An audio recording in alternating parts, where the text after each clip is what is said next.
ରାୟଗଡ଼ା ଜିଲ୍ଲା Bissamcuttack block LAMPS ସମବାୟ ସମିତି ଅନ୍ତର୍ଗତ ହାଟମୁନିଗୁଡ଼ାଠାରେ ଖରିଫ ଧାନ ମଣ୍ଡି ଉଦ୍ଘାଟିତ। ରାୟଗଡ଼ା ଜିଲ୍ଲା ବିଷମକଟକ ବ୍ଲକ ଲ୍ୟାମ୍ପସ ସମବାୟ ସମିତି ଅନ୍ତର୍ଗତ ହାଟମୁନିଗୁଡ଼ାଠାରେ ଖରିଫ ଧାନ ମଣ୍ଡି ଉଦ୍ଘାଟିତ ହୋଇଛି।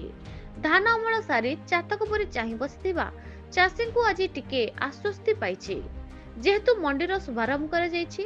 ଏହି ଉଦ୍ଘାଟନୀ ସମାରୋହ ବିଷମକଟକ ସମବାୟ ସମିତି एमडी शांतनु साहू, जोगाण विभाग अधिकारी धीरेन साहू को मिलित संयोजन अनुष्ठित होइथिला। ए उद्घाटनी कार्यक्रम रे अतिथि भावे जोग देथिले विषमकटक तहसीलदार तथा मंडी सुपरवाइजर भेंकटेश्वर रेड्डी एवं प्रथमे प्रदीप प्रज्वलन करी यांत्रिक सामग्री गुडी को पूजा अर्चना करी मंडीर शुभ उद्घाटन कर जायतिला। ए कार्यक्रम रे 100 रु ऊर्ध्व चाषी जोग देथिले। समस्त चाषी को मंडीर आधारित नियमावली दीर्घ समय धरी प्रांजल भावे बुझाइथिले।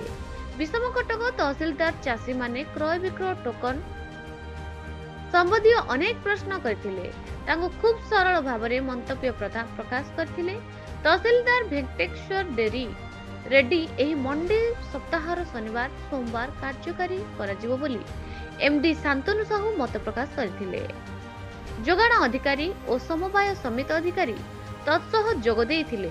लैंप सभापति श्री कुमुरुका, उपसभापति अनिता पीड़िकाका, स्थानीय सरपंच आरएमसी कर्मचारी प्रमुख जोगदे सहयोग करथिले। किंतु दुखद विषय ध्यान रखिबाकू सरकार को निजस्व गोदाम गृह नाही। ताहा सहित ए जे मिल मानकर चुक्ति साक्षरित हेनी।